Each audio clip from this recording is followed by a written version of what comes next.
ধুবুৰী ইতিহাস প্ৰসিদ্ধ ঠাই নেতাই ধুবুনী ঘাটপাৰত এই মুহূৰ্তত মই উপস্থিত আছোঁহি আৰু নেতাই ধুবুনী ঘাটপাৰত থকা নেতাই ধুবুনীৰ যি গেট সেই গেটৰ কাষতে থকা এটা বিশেষ দৃশ্য মই দেখুৱাবলৈ যত্ন কৰিছোঁ। এয়া গেটত লিখা আছে পদ্মপুৰাণ বৰ্ণিত সতী বেউলাই নেতাই ধুবুনীৰ পৰা মৃত স্বামী লক্ষীন্দৰৰ জীৱন লাভৰ মন্ত্ৰ পোৱা নেতাই ধুবুনী ঘাটপাৰ পাৰৰ যাৰ স্মৃতিত এই চহৰৰ নাম কৰা হৈছিলে ধুবুৰী, অৰ্থাৎ নেতাই ধুবুনীৰ নামেৰেই এই স্থান বা এই চহৰৰ নাম ধুবুৰী কৰা হৈছিল। আৰু হিন্দু ধৰ্মাৱলম্বী লোকসকলৰ বাবে এই স্থান অতিকৈ পবিত্ৰ বুলি কোৱা হয়, কাৰণ এই স্থানতেই বেহুলা লক্ষীন্দৰৰ যি কাহিনী পদ্মপুৰাণত বৰ্ণিত আছে। বেহুলাই নিজৰ স্বামী লক্ষীন্দৰৰ যি জীৱন সেই জীৱন উভতাই পাইছিলে এই স্থানতেই, আৰু যাৰ মন্ত্ৰ পাইছিলে, মন্ত্ৰ লাভ কৰিছিলে নেতাই ধুবুনীৰ পৰা, আৰু যাৰ বাবে এই স্থানত অতি সুন্দৰকৈ নেতাই ধুবুনীৰ যি মূৰ্তি তাৰ লগতে বেহুলা লক্ষীন্দৰৰ যি মূৰ্তি সেই মূৰ্তি এই স্থানত স্থাপিত কৰা হৈছে। আৰু এই স্থানত বহু পৰ্যটক বহিৰাজ্যৰ পৰা হওক বা বিভিন্ন ঠাইৰ পৰা হওক বহু ৰাইজ কিন্তু এই স্থানত আহে, ফুৰিবলৈ আহে, বিভিন্নজনে পূজা পাৰ্বণ কৰিবলৈ আহে বা অষ্টমী মেলাৰ সময়ত এই স্থান চাবলৈ বিভিন্ন বহিৰাজ্যৰ পৰাও কিন্তু এই স্থানত আহি উপস্থিত হয় বিভিন্ন ৰাইজ। তাৰ লগতে এই স্থানত বিশেষ কাম চলাই থকা হৈছে। এই যি উদ্যান আছে এই উদ্যানক এক সম্পূৰ্ণভাৱে বিশেষ ৰূপ দিয়াৰ চেষ্টা অব্যাহত আছে।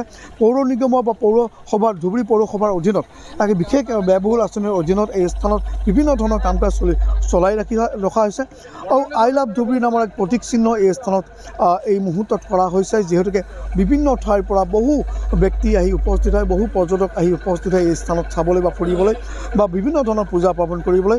আৰু হিন্দু ধৰ্মাৱলম্বী লোকসকলৰ কাৰণে এই স্থান অতিকৈ পবিত্ৰ বুলি কোৱা হয়, যাৰ বাবে এই স্থানক এক সুকীয়া ৰূপ দিয়াৰ চেষ্টা অব্যাহত আছে। কি ক'ব, কিমান টকাৰ কাম চলি আছে আৰু ইয়াত কি পৰিৱৰ্তন হ'ব? নমস্কাৰ। আপোনালোকৰ আগত সকলোৱে চাইছে যে নেতাই ধুবুনী যি পাৰ্ক, নেতাই ধুবুনী পাৰ্কত কি অৱস্থা আছিলে। যেতিয়া আমাৰ প্ৰধানমন্ত্ৰী নৰেন্দ্ৰ মোদী চাহাবে আৰু আমাৰ মুখ্যমন্ত্ৰী অসমৰ মুখ্যমন্ত্ৰী চাহাবে আৰু আমাৰ যেতিয়া টকাৰ ফাণ্ড দিয়া মানে কামটো আৰম্ভ কৰিল যে পাৰ্কৰ কাৰণে, যেতিয়া পাৰ্কৰ টকাটো আৰম্ভ কৰে তেতিয়া আমাৰ ধুবুৰী পৌৰসভা পৌৰপতি ডক্টৰ দেৱময় চন্দ্ৰৰ আশীৰ্বাদত আজি ধুবুৰী যে নেতাই ধুবুনী পাৰ্ক, এই নেতাই ধুবুনী পাৰ্কৰ চেহেৰাটো একেবাৰে চেঞ্জ হৈ আছে। আৰু আপুনি যে এই পাথৰটো চাইছে যে এই নদীৰ মাজমজিয়া ব্ৰহ্মপুত্ৰ নদী, এইটো হ'ল নেতাই ধুবুনী, তাতে মানে কাপোৰ ধুইছিলে।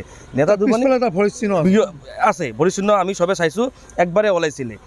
এই পাথৰত আমি এটা নেতাই ধুবুনী এটা ডাঙৰ এটা ষ্টেচু বনোৱাৰ কাৰণে এটা আমি মানে ভাৱ চিন্তা কৰিছোঁ বৰ্ডৰ তৰফৰ পৰা। মই বিশেষ দৃশ্য এই মুহূৰ্তত দেখুৱাই যাবলৈ অনুৰোধ কৰিছোঁ। এই যি প্ৰকাণ্ড শিলডাল আপোনালোকে প্ৰত্যক্ষ কৰিছে বুকুৰ লুইতৰ বুকুত, তাৰ পিছফালেই আচলতে মান্যতা আছে যে নেতাই ধুবুনীয়ে স্বৰ্গৰ দেৱ দেৱীৰ কাপোৰ ধুইছিলে। তাত সেই স্থানত কিন্তু নেতাই ধুবুনীৰ ভৰিৰ চিহ্ন আছে। যদিকে এটা কথা ক'ব লাগিব যে হিন্দু ধৰ্মাৱলম্বী লোকসকলৰ কাৰণে এই স্থান অতিকৈ পবিত্ৰ আৰু এক নতুন ৰূপ দিয়াৰ চেষ্টা অব্যাহত ৰাখিছে। আই লাভ ধুবুৰী চিম্বলো বনোৱা হৈছে, তাৰ লগতে বিভিন্ন ধৰণৰ কাম কাজ আপোনালোকক ইতিমধ্যে আৰম্ভ কৰিছে। পৰ্যটকসকল আহি উপস্থিত হয়নে নাই? ইয়াত বহুত মানুহৰ ভিৰ হয়। আপুনি যেতিয়া অষ্টমী চানৰ দিনা মোটামুটি ধুবুৰীৰ কেই লাখ মানুহ আহে, তেতিয়া এই পাৰ্কত ইমান বহুত ভিৰ হয়। তেতিয়া আকৌ যেতিয়া আমাৰ পাঞ্জাবী মেলা যেতিয়া হয় বা কিবা ধুবুৰীত কিবা উৎসৱ হয় বা ধুবুৰীত বহুত এনেকুৱা মানুহ আহে যেতিয়া ধুবুৰীত চাবৰ কাৰণে, যেতিয়া আমাৰ এটা চৰকাৰৰ এটা আঁচনি ওলাইছে যিটো গংগা যাত্ৰা, ব্ৰহ্মপুত্ৰ যাত্ৰা, যেতিয়া ফৰেনাৰবিলাক যেতিয়া এই অসম ধুবুৰী লৈ যায়, তেতিয়াও একেতে আহি কেনে এই পাৰ্কত চেল্ফি টেল্ফি লয়, ফটো লয়।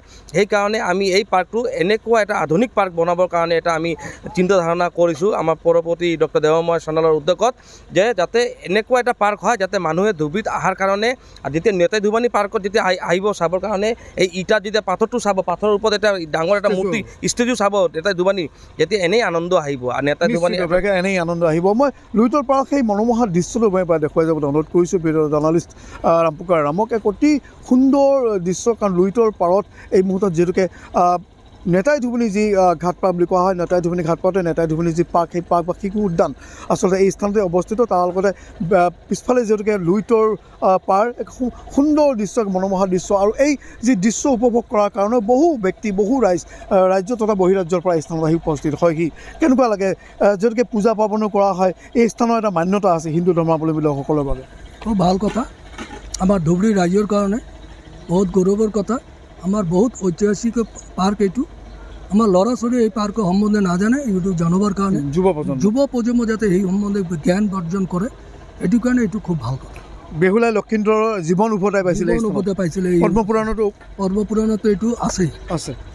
নিশ্চিতভাৱে নিজৰ স্বামী লক্ষীন্দৰৰ জীৱন উভতাই পাইছিলে বেহুলাই, যাৰ উল্লেখ পূৰ্ব পুৰাণত আছে আৰু যাৰ বাবে এই স্থানত একে মান্যতা আছে, এই স্থানৰ একে বিশেষ সুকীয়া পদমৰ্যাদা আছে, একে বিশেষ ইতিহাস আছে, যাৰ বাবেই এই স্থান এই মুহূৰ্তত ক'ব লাগিব পৌৰ নিগমৰ বিশেষ আঁচনিৰ দ্বাৰা অতি সুন্দৰভাৱে সজাই পৰাই তোলা হৈছে, যাতে বাহিৰৰ পৰা মানুহ এই স্থানত চাবলৈ যেতিয়া আহিব তেতিয়া পদ্ম পুৰাণত উল্লেখ থকা সেই ইতিহাস সম্পৰ্কে যাতে তেওঁলোকে জ্ঞান আহৰণ কৰিব পাৰে, তাৰে পূৰা সুন্দৰকৈ তেওঁলোকে সজাই পৰাই তোলাৰ চেষ্টা কৰিছে ধুবুৰী নেতাই ধুবুনী ঘাটপাৰ।